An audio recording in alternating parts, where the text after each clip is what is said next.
चलेंगे चंडीगढ़, जहां पर सीएम नायब सैनी संबोधन करते हुए नजर आ रहे हैं। क्या कुछ कह रहे हैं सीएम नायब सैनी, आपको सुनवाते हैं।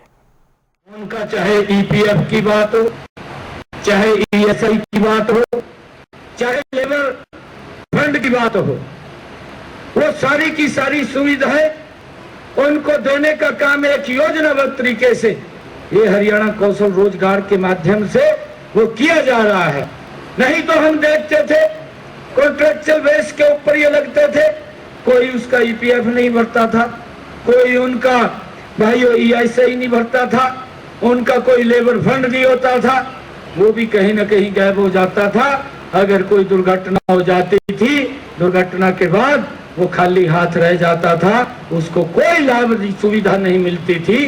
परंतु आज इसके माध्यम से अगर कोई दुर्घटना भी होती है तो सरकार उसकी हेल्प के लिए आगे बढ़ करके आती है, चाहे वो ईपीएफ हो, चाहे ईएसआई के माध्यम से उसके इलाज की बात हो, और चाहे लेबर फंड के माध्यम से उसको सुविधाएं देने की बात हो। और इस हरियाणा कौशल रोजगार के माध्यम से हमारी सरकार ने ट्रांसपेरेंसी तो भर्ती की है, परंतु इसके अंदर एससी और ओबीसी को भी रिजर्वेशन दे करके उसका भी पूरा क्राइटेरिया तय करने का काम ये हमारी सरकार ने इसके अंदर किया है। ये डिप्लॉयमेंट ऑफ कॉन्ट्रेक्चुअल ये पॉलिसी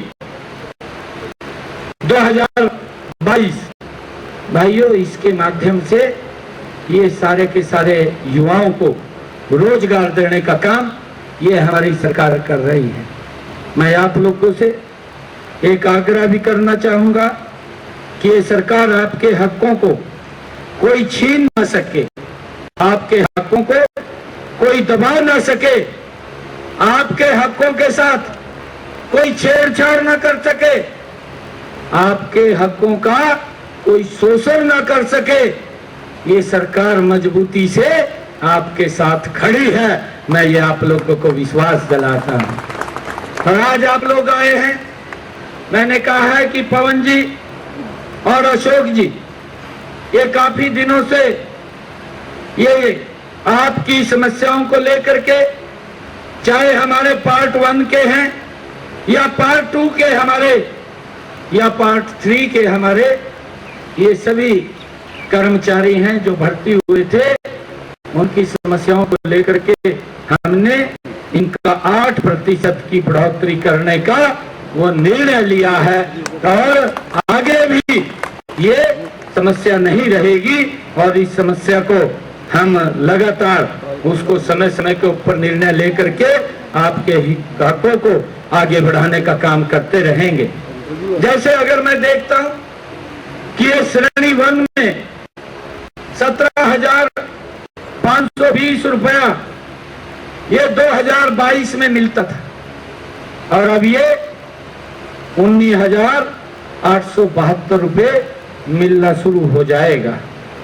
और इसी प्रकार से जो 20,590 रुपया वो मिलता था, अब ये 23,382 रुपया मिलना 1 जुलाई से शुरू हो जाएगा।